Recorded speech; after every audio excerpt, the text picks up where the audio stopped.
Hey everybody, welcome back. So today is it's the middle of the feed time. So what we're gonna do is I want to go in here and just check positions, check how the hive's looking, check what the bees look like, make sure everybody's good. And if everybody's good, we're gonna close them up. I do want to so I got frame feeders in a couple of the hives, and a couple of them don't. So the ones that don't have frame feeders, I'm going to take out and take a couple of frames out and put frame feeders in there so that they are able to feed. I got a community feeder sitting out, but that community feeder, depending on how strong the hive is not always, not all the bees always get something out, not all the hives always get something out of them. So community feeders are great, but any kind of frame feeder, top feeder, anything like that is even better, because you know that hive is getting what they need. Entrance feeders are a big no-no. We never want to feed with an entrance feeder. For me personally, I don't care what time of year it is. I'm not feeding with an entrance feeder. Early spring is okay. Early to mid-spring is okay, because you got plenty of forage, and it's not really concerning as far as your bees robbing from each other. This is an early indication of diseases from varroa mites. That's deformed wings. So varroa mite themselves are not a problem. The problem is the diseases that varroa mites carry. So what we're going to do is we're just going to make a note that we saw a bee with some deformed wings, and I only see the one. So what we're going to do is we're going to give them a couple of weeks, because they just got a dose of Apiguard. We're going to give them a couple weeks, do a mite check. I literally just took them off like last week, so I don't want to do a check too early. But like I said, do a mite check, see what the mite check looks like. If we're high, we got weather, appropriate weather coming up for Formic Pro. So we'll put some Formic Pros in here. For right now, I'm going to put the frame feeder in and fill it up. I have wood sticks in here, but what I found was, let me show you. So I don't have floats in these. These are the cheapest ones you can buy. So I just got these wood sticks in there that just kind of float up to the top. The problem with it is, whenever it sinks down to the bottom, the hive beetles are able to get underneath of this. So what I actually want to do is, I want to remove this and just take some grass and stuff and stick in here. So we're going to do that right quick. A pine straw, something. Yeah, they've actually already found the, check that out. I had this pollen feeder for a while now. They've already found it. They're all over it. And I'm going to take those two honey supers and I'm going to put them on top of that frame. And I'm going to put all the honey frames in there so that they're able to clean them out. I want to clean everything cleaned out. We're getting too late into the season. I need to go ahead and get all these honey supers off. I want to get these frame feeders in so that they can be good and filled up. So what I actually did was, I took the Swiffers out because I had somebody post in one of my comments on one of my shorts that I did about the small hive beetles and the Swiffer sheets, about the queen getting stuck in there. And it's great for a quick remedy if you just got some in your truck and you don't have no no roach poison or anything for the any oil traps for the small hive beetles. But I will say that there is a good chance for your queen to get caught on that Swiffer sheet because of how many bees that were caught on that Swiffer sheet when I was pulling them out. I mean, I was killing a lot of bees, and I did not like that. Let me take that back. It wasn't a lot of bees. It was just enough to realize that the queen could easily get caught inside of the Swiffer sheet, without a doubt. I'm sure the gentleman that posted on the YouTube post has had that happen or has seen that happen to somebody, and that's why he was mentioning it. So I appreciate that. Oh yeah, 3 full frames of brood. Nice, nice, nice, nice. We got 4 frames? Let's see. Hopefully we do. If we do, I'll be super stoked. But I want to see eggs as well, to know my queen's in here. Remember, if you see eggs, it means they were laid. It's early in the morning, so they could have been laid last night. Yep, there's some more, not quite drawn out. There's some pollen and there's some brood. Young larva, very young larva, really young larva. I don't see a lot of small hive beetles in here either. So very nice. And 2, I mean, we've said it before, we'll say it again, all day, every day. Strong hives like this don't have a problem with small hive beetles. You just got to keep them strong. That's all it is to it. Yeah, as y'all can tell, it's a little muddy over here, but I tried to make sure I put my hives all in a place. Oh, and there's the feeder. They love that thing. That's like revolutionary. So that's just got sugar water and mixed up, and I put a little bit of pollen in it, just about, probably like 2 tablespoons per quart. But then we got this pollen feeder over here, and they'll have that empty hopefully in a few hours. I'm gonna come back later on and check on it, and if it's empty, I'm gonna go and take it out. But I filled it up quite a bit. I mean, quite a bit. So, and if you're wondering, the edges right there, they slant down, so any water that could blow in there will run right out. Some of them bees coming out covered in pollen. That's what you want. Looks like they've already done a pretty good job. Yep, small hive beetles. So let's do this. Let's take this off before I move too many bees around on it. Knock all the small hive beetles off. Yep, there's a feeder right there, and I'm sure it's packed full. So what I also want to do is I want to move one of these out. I got 9 frames in here, and it's too many. It's too tight. I need to just make it 8. Just like that. Yeah. Oh, look at all them small. Look at the small hive beetles. Yeah, we gotta do something about that. That one's empty. That one's going home with me. Oh yeah, they look good. There's probably some brood down here. I think that one frame is, she just came up, laid a few eggs, went back down.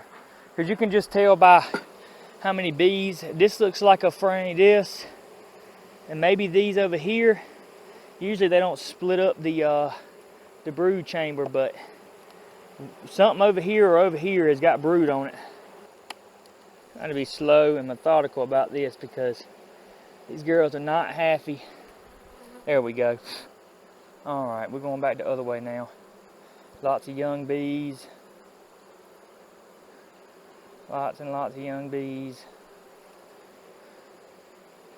Some capped larva that's about to be capped. I don't see her, but like I said, I don't have to see my queen. I know for a fact she's in here because there's like eggs, which means unless I killed her, she's in here.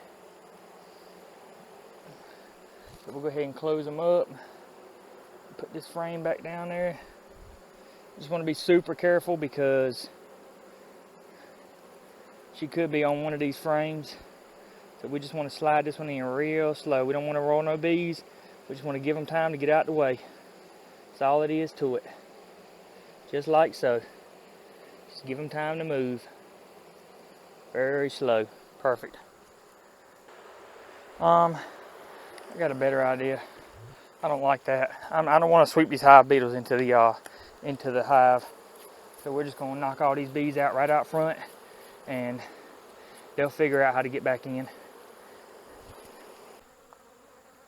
Okay, folks, we're back, and I know what this looks like is robbing, but it's not. What this is a hive that is very strong, very, very strong, and has located not just sugar syrup. I mean, there's more than just that one hive here, but that's why they're flying like they are. Sugar syrup and some honey supers that I put on here, and pollen feeder. See that bee right there? See how he's covered, kind of light colored. They get in there, they flap their wings, and they cover that pollen on them, and then they use their forelegs and scrape it off. Pretty cool. That's how you can tell they're hungry. When you put something out, like sugar or something, or a honey super, and they're just packed on it just immediately. I mean, that I can understand because that's where the other position was for the other feeder that I had. But those two over there are brand new, and they found it within, you know, a few hours. No, not even a few hours, 1 hour. I just put it out there. So that's the kind of thing that kind of the indication that tells you, hey, maybe I need to feed my bees because they're hungry. So this one right here is pretty much the same thing. I'm gonna let y'all get a look at the inside, and then I'm probably gonna cut the camera off because there ain't really a whole lot going on with this hive. Oh my goodness. Beautiful, beautiful, beautiful.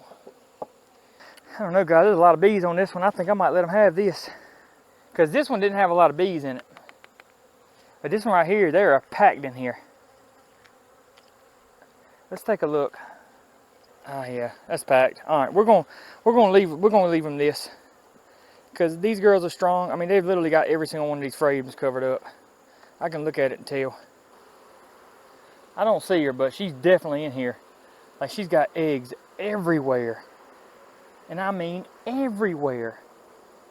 I mean, she's got obviously a little bit of brood, but that other frame that I was looking at, here, I'll pull it out and show it to you again, is literally like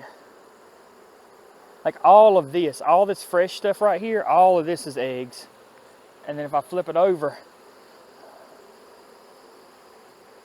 yeah, all that in the center that's just been just emerged, I'm sure, is all eggs. So we're good. These girls look good. I'm happy with this. Yeah, I don't see any robin down here whatsoever. Y'all see? There's none fighting. There's just some coming in with pollen and some leaving empty. It just looks a little hectic. Same thing over here. These girls, nobody's fighting. They're just all just trying to get out and in, out and in, out and in. That's it. Let's go check out some of the other hives. I mean, you can see. Oh, I need to put a robber screen on those two. If y'all can see, dang it. See how these are? There's not as many bees there. See, nobody's gonna rob out of that one. There's just too many guard bees up there. That one maybe, and this one's not as packed. That one could just get a reducer, but I want to put guards on those. So I bought 3 of these. I also got a wooden one. So this is your robber screen. What you do is it fits on your 10 frame, or you can pop these off and it'll fit on an 8 frame. But you just take these, stick them right into the holes, and it sticks it up there, and you open these caps so it can be used as a moving guard or a robber screen. So if you close these caps up, that totally seals up the hive. You can, wrap it in saran wrap. I've got a video that I did at the beginning of the spring that shows how I moved them, and I just used some like 3-inch pieces of screen cut as wide as the front entrance and just stapled them to the front entrance. But if you're running robber screens, this is a good idea. If you're moving bees in the beginning of the spring or late in the year, these are probably better, because once you once you want to move them, once you get them there, you just pop these open, these top pieces, open them up like that, and your bees for your hive go in right here.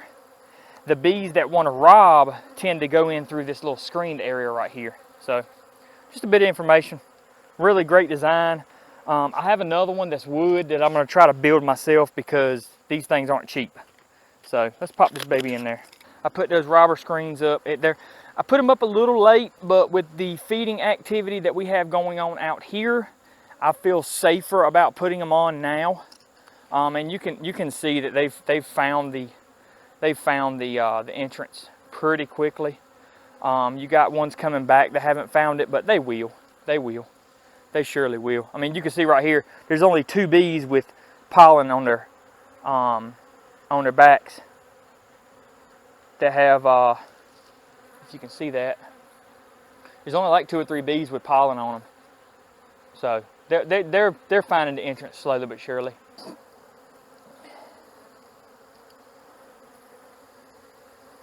All right, cool. All right, I'm gonna leave them like that. I think they'll be okay. What do y'all think? Oh, somebody said, I think I heard somebody say, you need to put a reducer on that. They're gonna get robbed out. You are right. I think I will. There we go, that's what I was trying to do. They got a little bitty gap over here, and then they can come in and out right here. So, because it is a pretty heavy hive. And in case you don't know what robbing looks like, so you see all these bees that are coming in and out of the entrance? That's normal. You see these bees that are about to destroy the edge of that box? That is not normal. If you see that, that is severe robbing.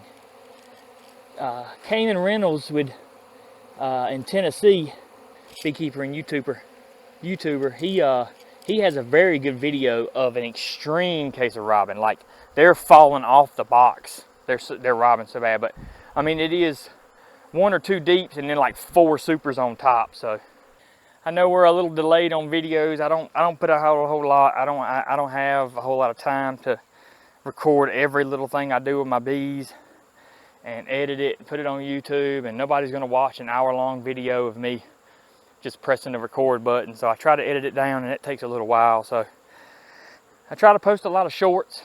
A lot of people watch the shorts, and I appreciate it. Anyways, just stay tuned. I got a lot of things going on. Trying to do a lot of different stuff with the bees. We'll do a lot of rearing, queen rearing next year. I was a little late to the party. I could try it this year just to see what I can yield. I got a few drones, but you're not gonna get them mated very well to use. But I could still try it. But I figure just early, as soon as I see the first bit of drones in the hives, starting in February or March, we'll start rearing some queens. Once one of the hives get built up really good. But anyways, I really appreciate everybody watching and subscribing. It really helps out. I just do this for fun. I enjoy beekeeping. I enjoy everything about honeybees, and to top it all off, editing videos is kind of fun too. So I decided to start recording and posting it on YouTube, and it's got some positive feedback. I got a lot of good advice from a lot of good beekeepers in doing this. So with that being said, I appreciate y'all watching. Comment, like, subscribe, and we'll see you in the next one.